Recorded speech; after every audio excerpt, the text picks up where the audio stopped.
This is Newsroom. Hello and welcome from Johannesburg in South Africa. I'm Sam Marshall. This show is live and broadcast from our studios in Auckland Park. We're also streaming live on YouTube with the entire show available on our YouTube channel. We speak to Ubuntu Everest about South African Suraj Khumalo and her journey to summit Mount Everest after an earthquake struck Nepal. National Defence Force soldiers and Home Affairs officials have assisted the police in joint operations in Hillbrow and other parts of Johannesburg. We look at the operations being carried out, and we spend time to unpack a new initiative set to address issues related to xenophobia. But first, let's get the day's news with Anita Kamal.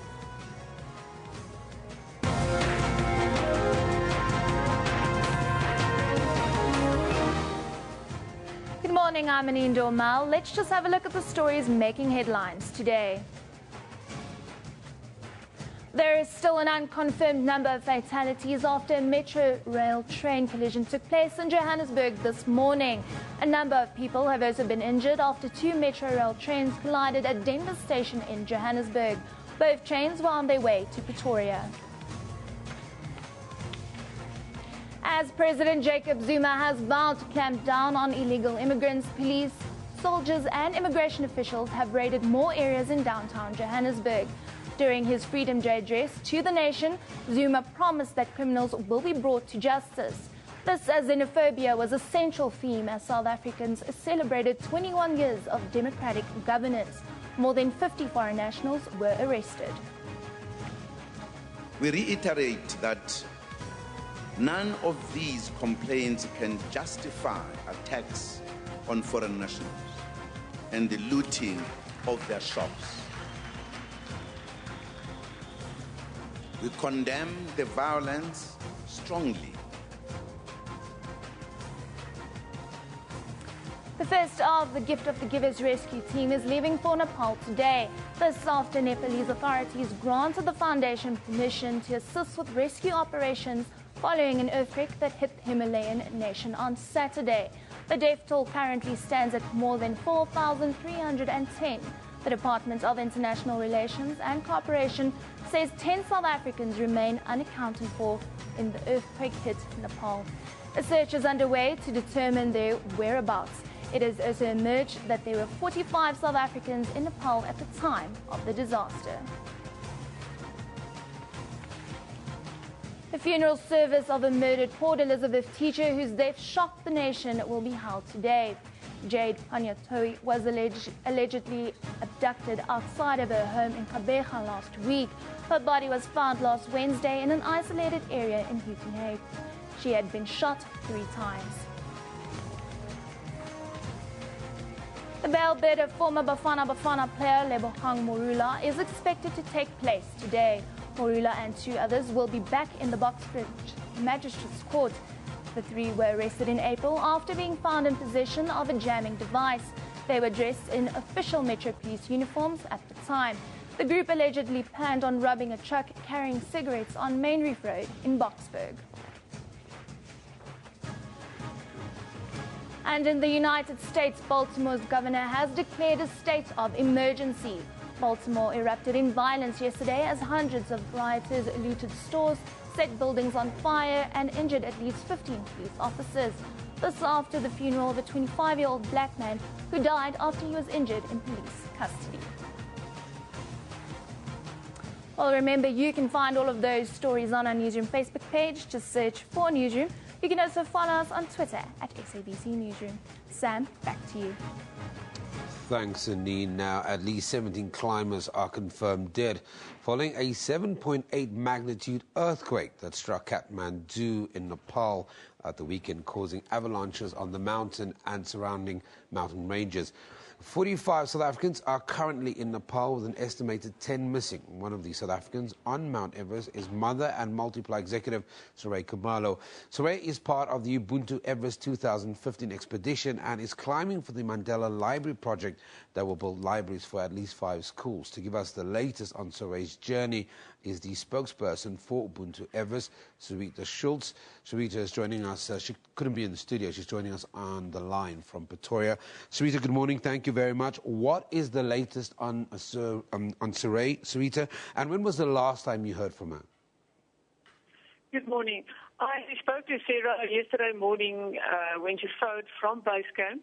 They were evacuated from Camp 2 to Camp 1 and from Camp 1 down to base camp. So she's fine. Their specific campsite within base camp was not affected by the earthquake or the avalanche.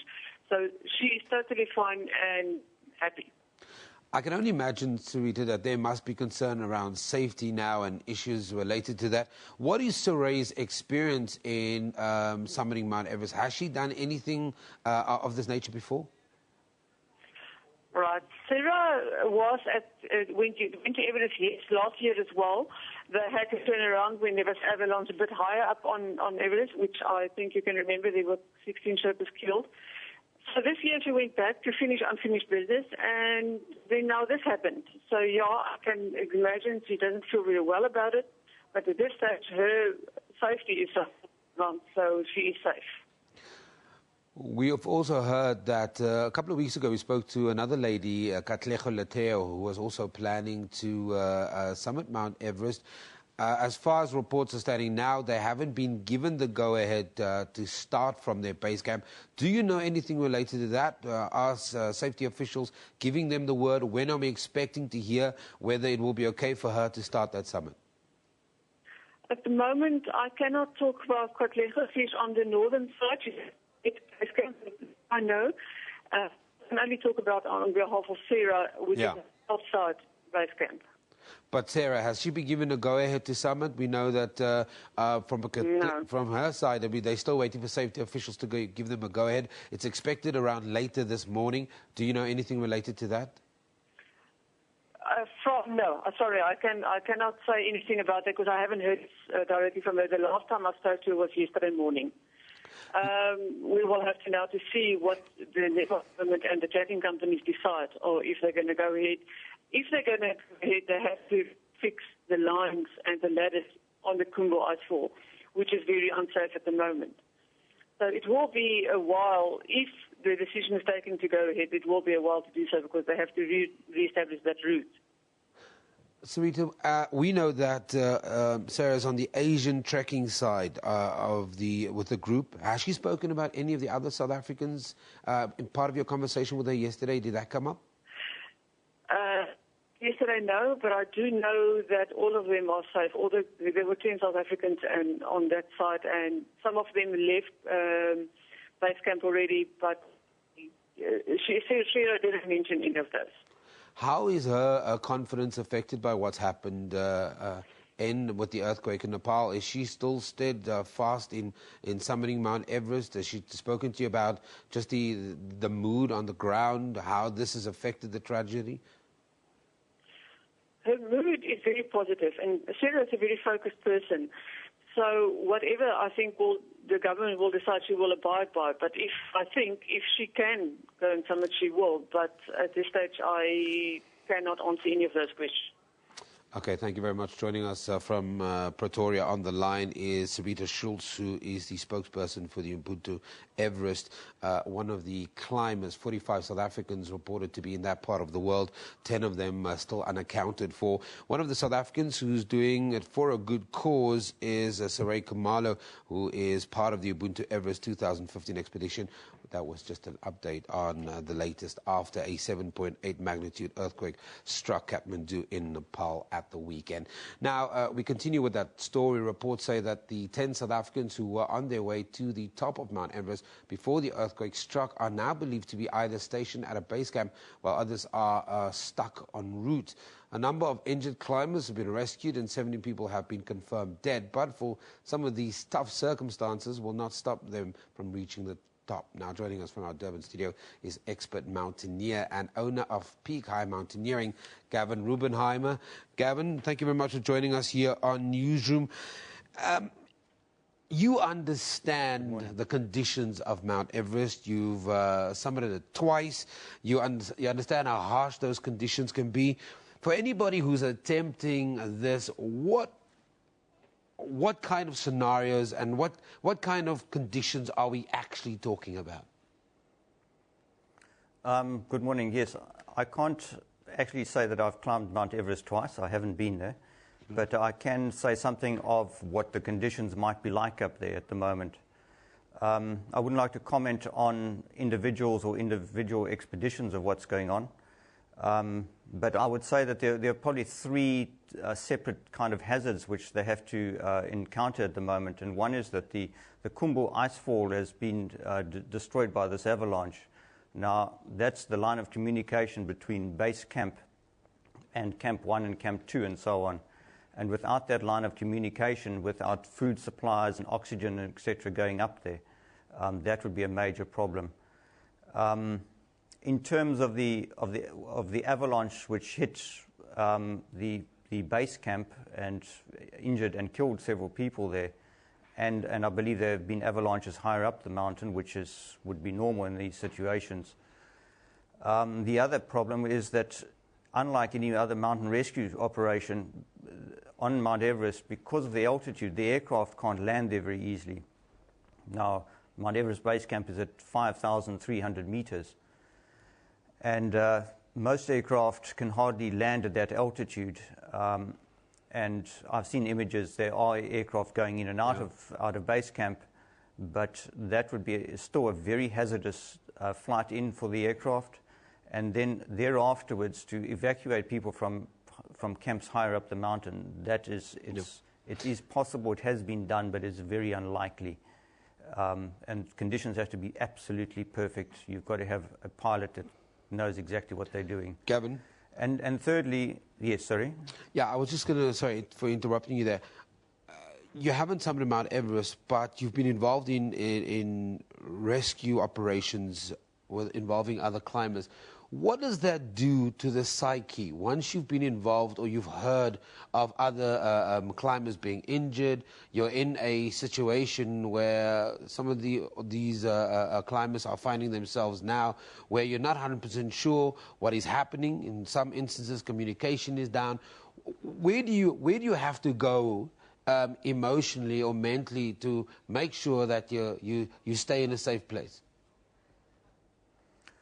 Well, I suppose I can say I've been on both sides of the thing. I've had a death on a trip which I was leading, and I'm also involved in mountain rescue here in KZN. So there are two aspects. If you are directly involved with somebody who's been injured or died, I can only say that it puts an enormous kind of damper on the whole expedition, and you really would normally want to go home afterwards, especially if it's people that you know.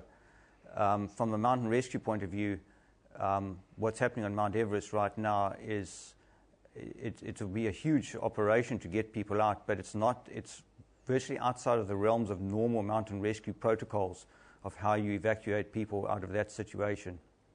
And it's mainly due to the altitude that the aircraft can't fly in, and so you can't just simply pluck people off a mountain. And you can't lower them down very easily because of the height and because of this Khumbu icefall being destroyed.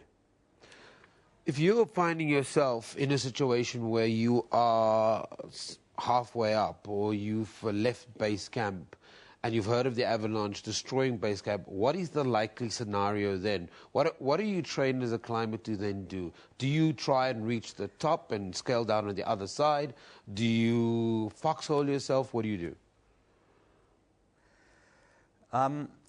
In the situation now, I don't know how far the camps have been established up Mount Everest so far this season, but generally you would want to try to get down off the mountain in this situation, because your line of communication and your line of supplies coming up from base camp has now been destroyed, and that's food and water and oxygen that they need for when they're higher up on the mountain. Now, I wouldn't say that people should go back, but it is most likely that most climbers, I would say, would tend to want to go back and try to get back down to some kind of normality at base camp.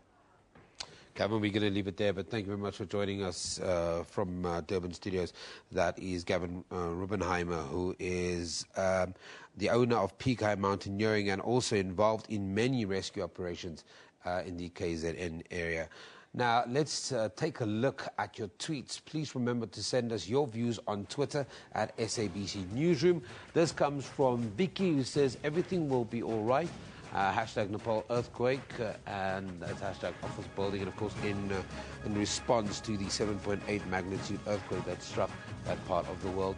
Dances with Yeti says Nepal army waiting for helicopter to send doctors and supplies to remote areas. We also know that our very own Gift of the Givers have gotten permission from the Nepalese government. They'll be joining rescue efforts there on the ground. Some amazing pictures coming through from Mukha Kapoor, who says 20 images that show Nepal isn't giving up, and talking about the human spirit after that 7.8 magnitude earthquake. Some of the camps related to that's been set up to deal with the crisis issue there. It says need for emergency shelter is urgent. That comes from Gino Tio at Gino Worldview. Some other shocking pictures from Mali. Says another devastating pic at hashtag Nepal quake, hashtag Nepal earthquake.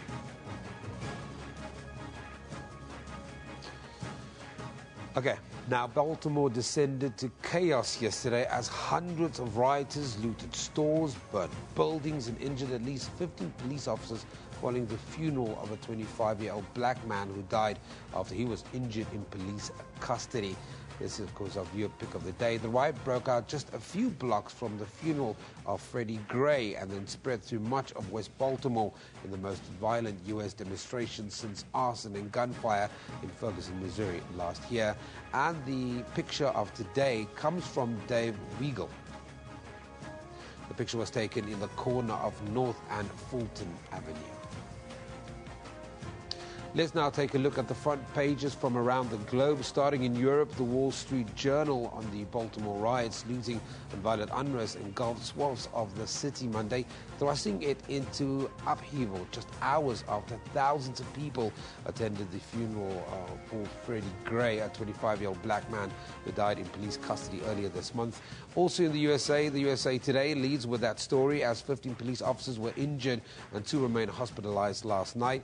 And in Australia, the Australian leads with the Nepal quake. Australians stranded in quake-ravaged Nepal will be evacuated by military aircraft as the death toll surges past 4,300. Let's take a look at what's happening around the country today. We start in Johannesburg, where the bail bid of former Bafana soccer player Lebohang Marula and 2 others is expected to take place at the Boksburg Magistrates Court. The 3 were found in possession of a jamming device. Then still in Johannesburg, 4 men who were found in possession of just over 2,300 cartons of allegedly illegal cigarettes are expected to appear in the Atteridgeville Magistrates Court soon. They were arrested in Pretoria last night and in Cape Town. The Western Cape High Court is expected to receive feedback from a psychiatric investigation which will determine whether the Zimbabwean man who ate part of a heart from a man he killed is a danger to society. Let's take a break here on Newsroom. You don't go anywhere.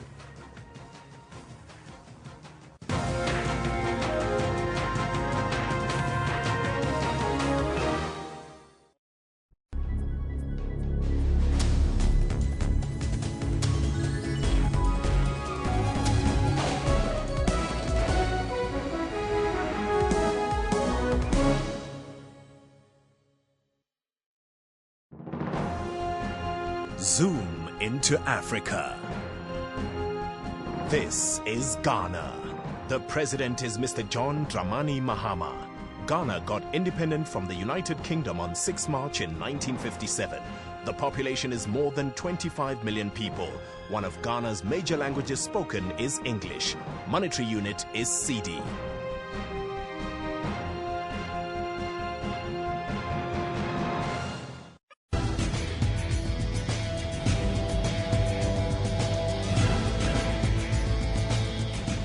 In Africa, mobile devices are tools to make payments, browse the internet, and keep governments in check with social media forums. It's given an average African too much power in their hands. And tech creativity is solving some of the continent's problems. Everything is internet-driven. And on Network, we tell you how Africans are using technology and social media in their everyday lives. Join Siphumelele Zondi on Network every Sunday at 19:30 CAT.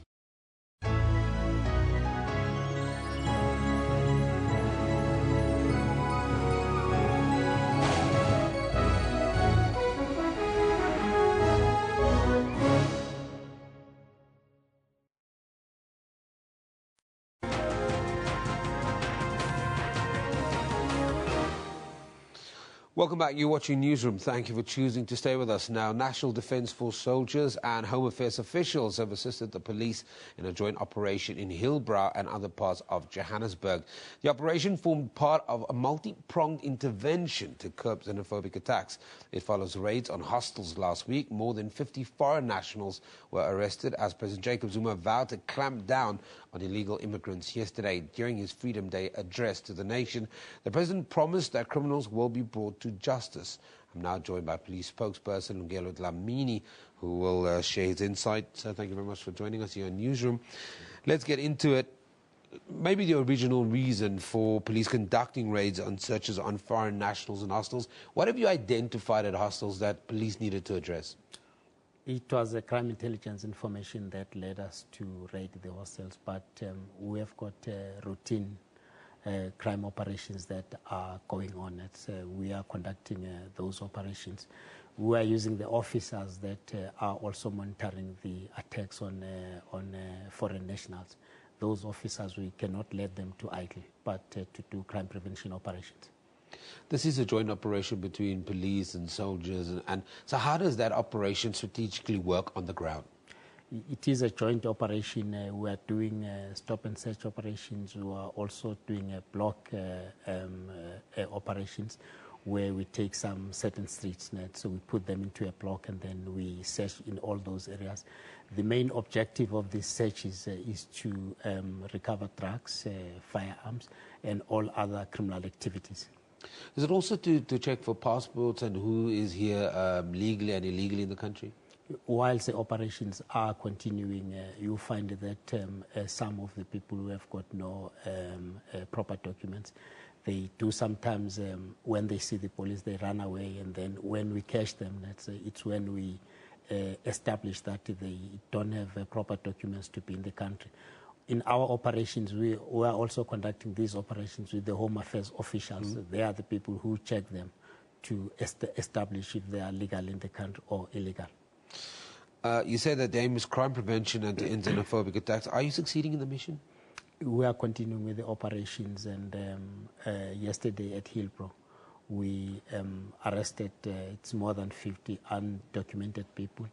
And we had some operations also last night in areas of Pretoria, like Sunnyside.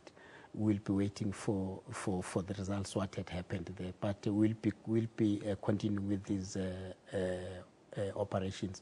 As I've stated, that we are using our members who are out there to monitor the attacks on illegal immigrants. How long do you foresee this operations to continue? We'll continue with the operations until we are satisfied that the situation is back to normal. So what then happens to these undocumented people that have been arrested? Take us through that process. It becomes the Home Affairs officials' function to process them.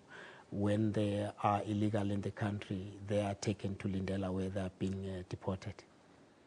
We've seen some reaction from foreign nationals. I can only assume that they are legally in the country, applauding the work the police are doing. And are you getting that sense that there's community support for the work that you're doing, even within those areas where there's a large number of foreign nationals? We are getting a lot of support because there are some threats that are made to these foreign nationals. So whilst we are there conducting operations, they feel safe that the police are protecting them. How do we now get the confidence back, especially with the police? We've, in the wake of the xenophobic attacks and various comments from different parts of the communities, what is the police doing from an operational perspective to instill that confidence back in the communities and to let everybody know that we're here for your safekeeping, we're here to protect you? All those who are committing crimes, they have been arrested, they have been taken to court, and some of them, they are still in prison as I'm talking to you. they were not giving bail. We are doing all what we can to investigate and link these people to the crimes that they've committed. If I can take you through most of these attacks that happened in Gauteng, it was the criminals that were looting the shops of the foreign nationals. After these shops were looted, it's how the violence came down. As I'm talking to you now, it is quiet now because there's nothing to loot now. It was just the work of the criminals. But in terms of just instilling that confidence, are you engaging with the communities on the ground from a police perspective to say, obviously these operations are unannounced, but afterwards are you talking to the communities to explain to them exactly what the police are trying to do? Is every day the local government together with the police, all the government departments, they are engaging with all the communities to make sure that we gain back the confidence of the community. So from a police perspective now, you're obviously conducting these operations, you're going from hostels, you're now going into communities.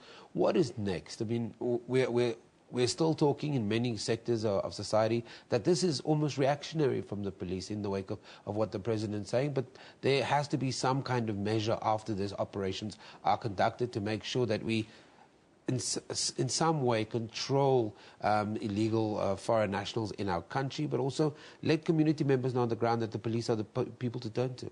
What do we do now? But crime prevention is our business, and it's what we do every day, and it's what we'll be continuing to do for the rest of our lives. But those who are committing crimes will make sure that they are brought to book. They must face the consequences. We'll take them to prison and make sure that all those crimes that have been committed are properly investigated. So we're going to leave it there, but thank you very much for joining us. That is police spokesperson Lugelo Dlamini sharing his insight with the work that the police is doing on the ground at the moment.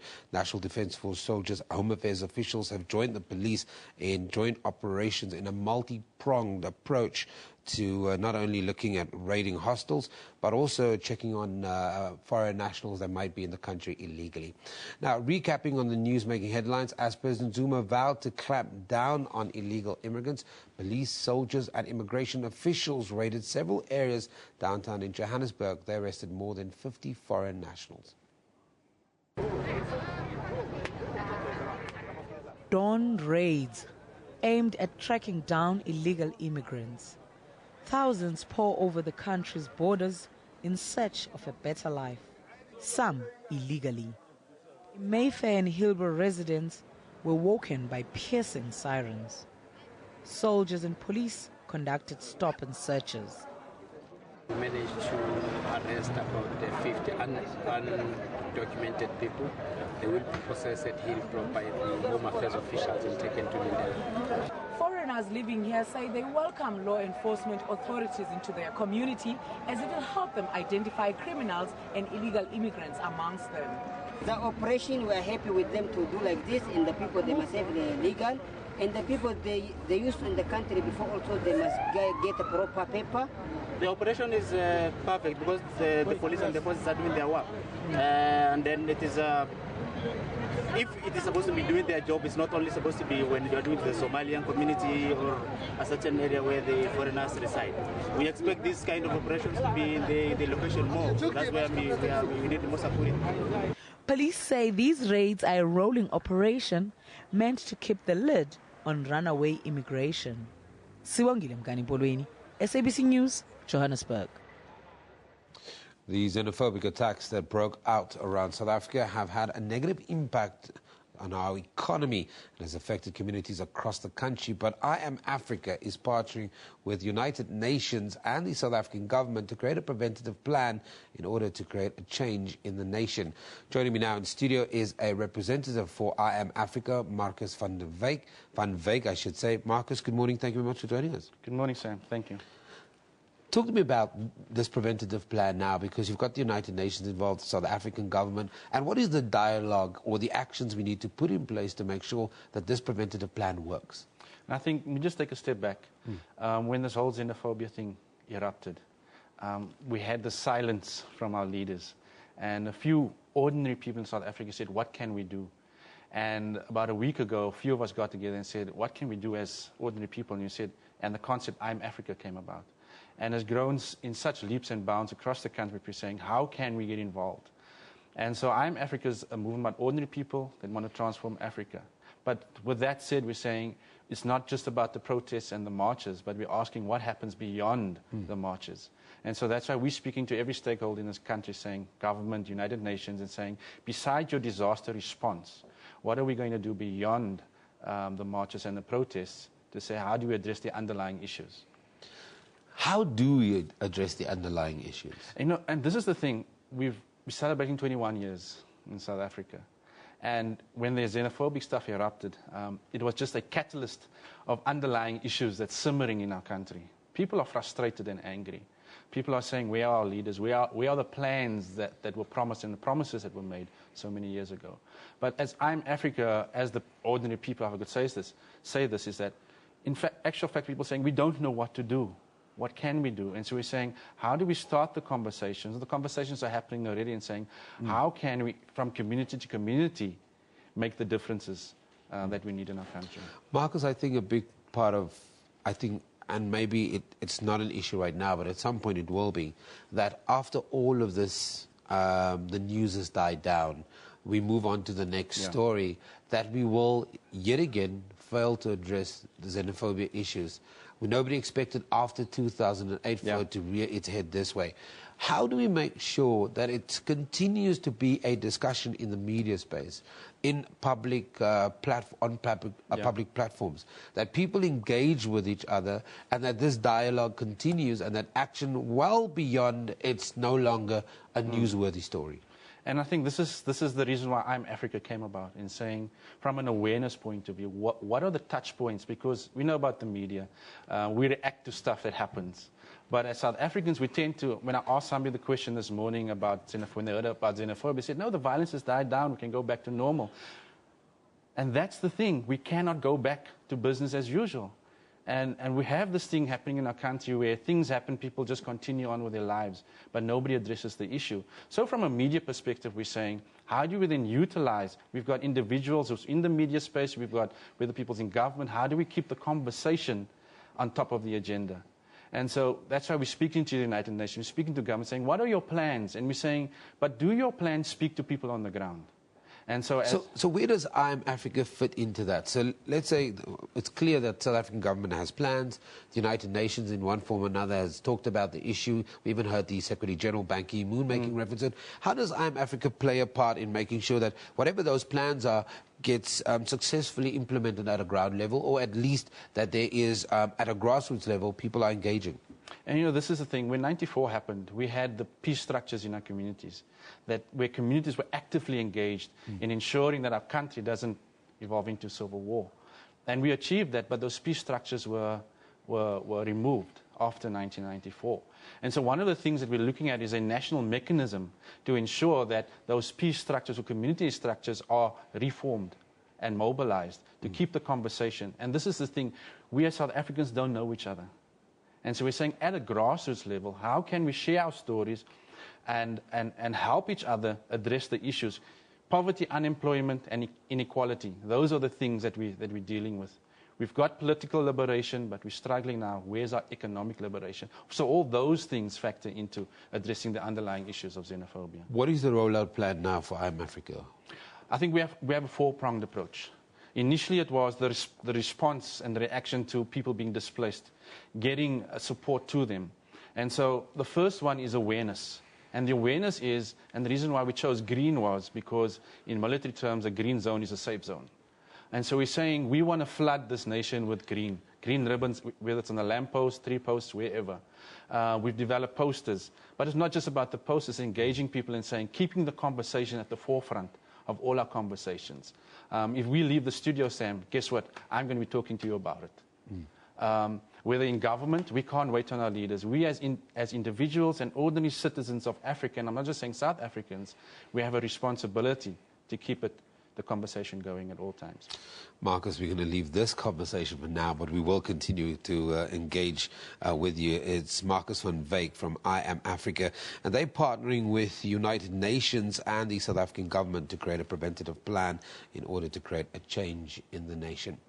Let's just take a look at your tweets. Please remember to send us your views on Twitter at SABC Newsroom.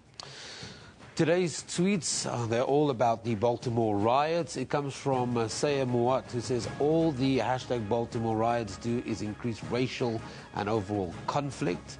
Some horrific pictures coming out of the USA. Silent J says, Baltimore is burning and this man is either undergoing werewolf transformation or thinks he's the Hulk.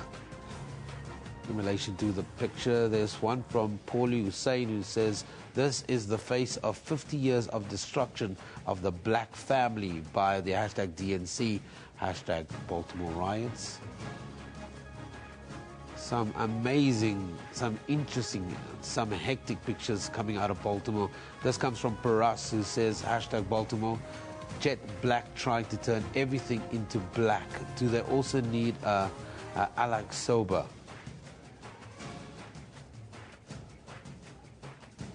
Okay, that was the last of our some really, really amazing pictures coming out of Baltimore.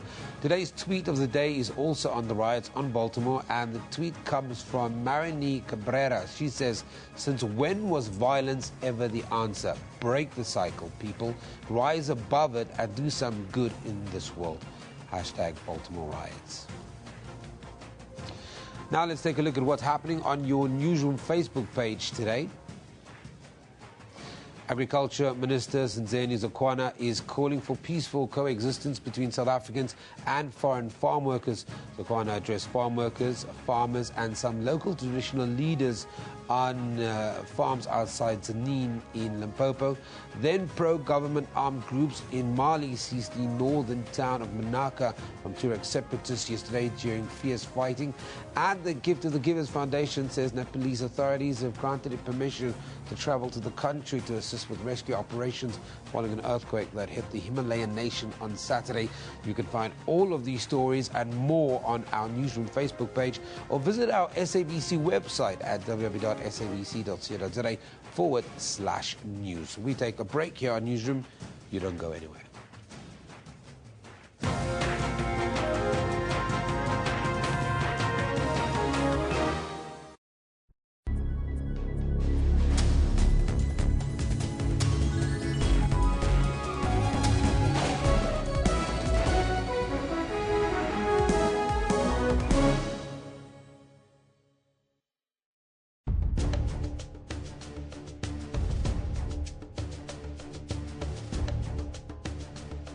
Let us go to this dolus issue, dolus eventualis and dolus director. What do they actually mean to the ordinary man in the street? A practical and easy example of dolus eventualis is where two robbers walk into a bank with the intention to rob the bank. They reconcile themselves that should the teller press the panic button, they are going to pull a trigger and kill. So the intention is not to kill, but the intention is basically to rob the bank. That's Rights and Recourse, Sundays 2 p.m. on SABC News.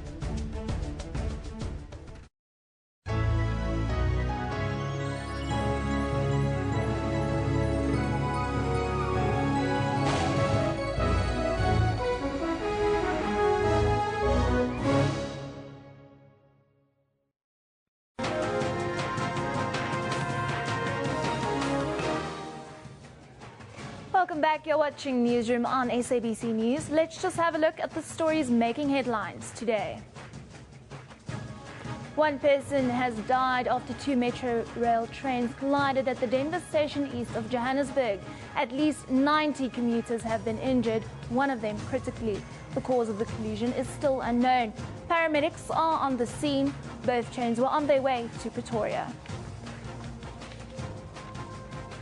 The funeral service of a Port Elizabeth teacher whose death shocked the nation will be held today.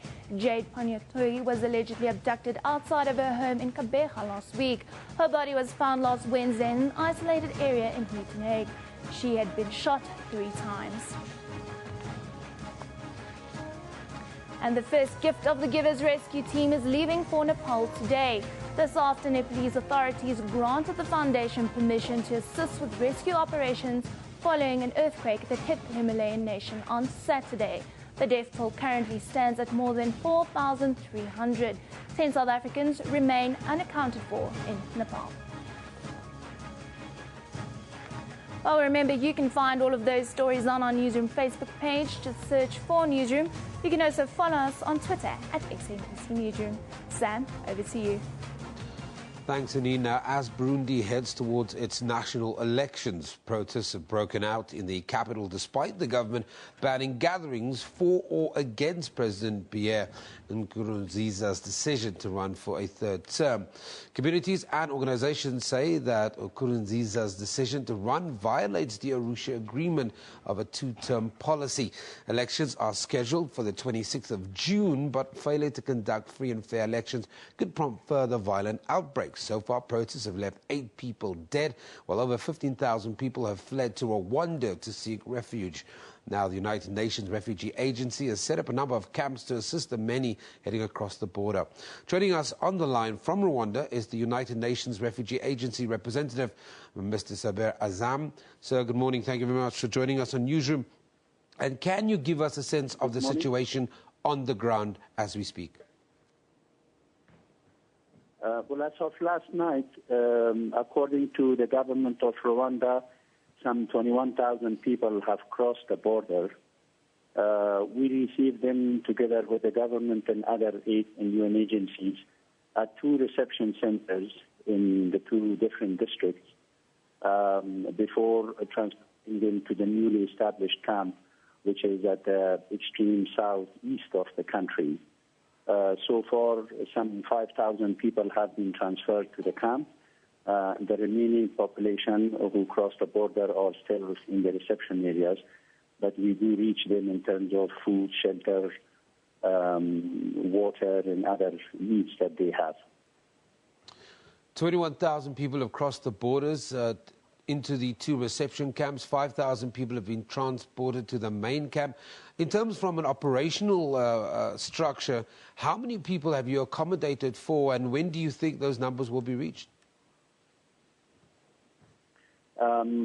First of all, the 21,000 crossed. We hope that there will be no more, and the situation will improve in the country. But as long as they cross the border, the International Refugee Convention regulates protection of such people if they so request for, and that is what they are requesting for protection, and the government of Rwanda is protecting them, and UNHCR comes to assist the government. Now, when it comes in terms of capacity, for the moment we are coping with the situation. And honestly, to be very frank, it is not fair to discuss about upper ceiling or upper capacity too simply because we all hope that that would be the limit and no more refugees would cross to Rwanda and the situation would improve in the country of origin. Mr. Zam, you're saying that you hope that the situation improves, and I'm sure many share that sentiment. But what is the feedback that you're hearing on the ground? 21,000 already, 7,000 up from the 15,000 that have crossed the border.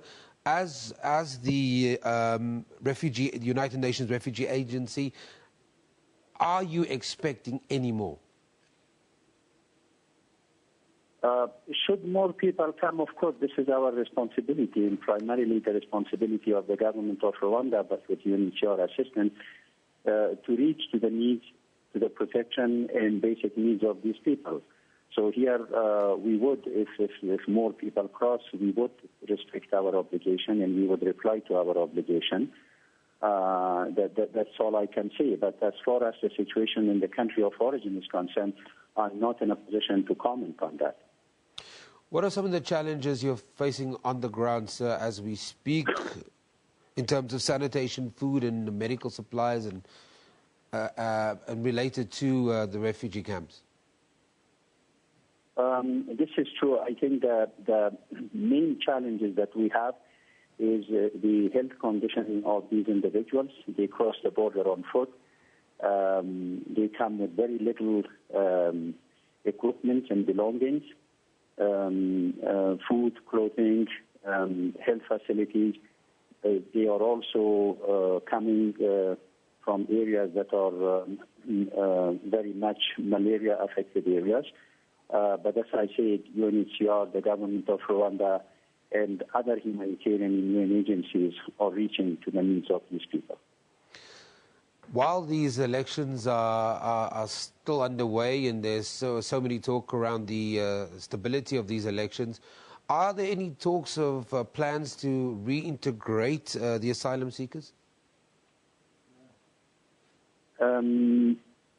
Of course, I cannot comment on the election and the political process in Burundi, but those people who have crossed the border are recognized the government of Rwanda as prima facie refugees.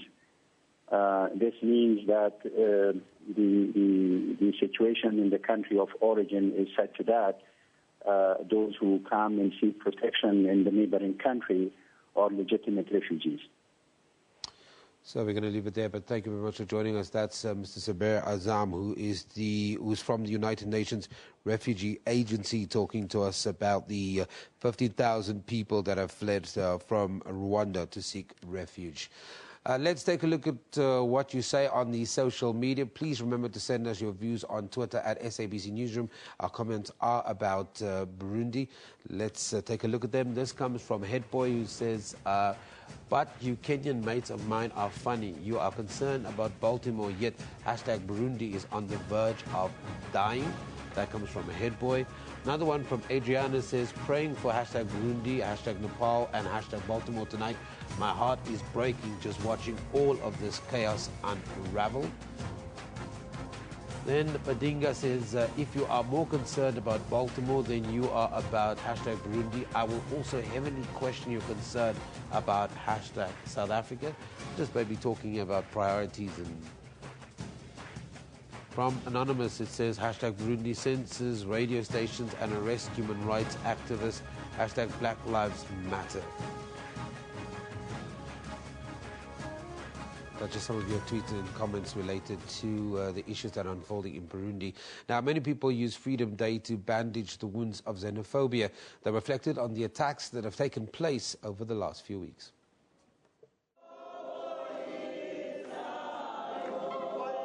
Prayers for restoration, peace and forgiveness. The recent xenophobic violence condemned. In Newlands, also prayers calling for an end to the senseless violence. What I'm praying for is unity. I feel that we are going through a very broken period at the moment. I'm praying for deliverance. The whole country, everybody should become delivered. The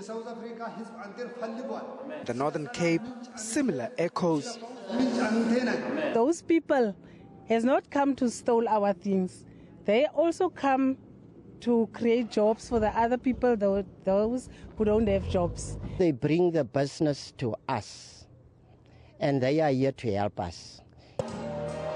Here, calls for a united, non-racial and non-xenophobic South Africa. We did not just get this freedom on the platter. So let's flash back and make sure that as we move forward, black and white, we build a better South Africa, a non-racial South Africa. And a reminder of the role other African countries played in the fight for South Africa's freedom. We must say our freedom is also their freedom. And therefore we must embrace each other in the total freedom of Africa. Down south, though, a show of unity through play. South Africans pitted against their African counterparts. We're just celebrating to be unite, African unite, one blood, one color. A time of reflection to usher in change and acceptance. Ngoba Mchunu, SABC News. Newsroom is broadcast live from our studios in Auckland Park, Johannesburg, every weekday morning between 9 and 10 a.m. The show repeats at 2 o'clock in the afternoon with a rebroadcast at 5 a.m. the following day. We also stream live on YouTube at that time, with the show available on demand on your YouTube channel. This is SABC News. You've been watching Newsroom. We love it in the morning. Say no to xenophobia. Ciao, ciao.